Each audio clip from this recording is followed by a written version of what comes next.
সূরা ইখলাস কখন পাঠ করলে সাথে সাথে ফলাফল পাবেন?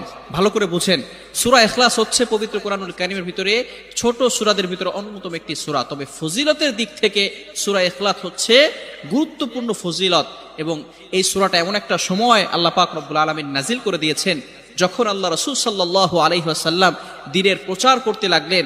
এমন সময় আল্লাহ পাক রব্বুল আলামিন এক আল্লাহর দাওয়াত দিতে লাগলেন। তখন কাফেররা আল্লাহ রাসূল সাল্লাল্লাহু আলাইহি সাল্লামকে কোশ্চেন করলো যে, মুহাম্মদ, তুমি তো এক আল্লাহর দাওয়াত দাও, আমরা তো কোটি কোটি দেবতার পূজা করি, তারা আমাদের সমস্যার সমাধান করতে পারে না। তুমি যে আল্লাহর দাওয়াত দাও সেই আল্লাহ কয়জন এবং সেই আল্লাহর সন্তান আছে কিনা? সাথে সাথে আল্লাহ পাক রব্বুল আলামিন এই কাফেরদের প্রশ্নের উত্তরে আল্লাহ রাসূল সাল্লাল্লাহু আলাইহি সাল্লামের কাছে এই সূরাটি নাজিল করলেন, কুল হুয়াল্লাহু আহাদ আল্লাহুস সামাদ লাম ইয়ালিদ ওয়া লাম ইউলাদ ওয়া লাম ইয়াকুল লাহু কুফুয়ান আহাদ। আল্লাহ পাক রব্বুল আলামিন এক, অদ্বিতীয়, এবং আল্লাহ পাক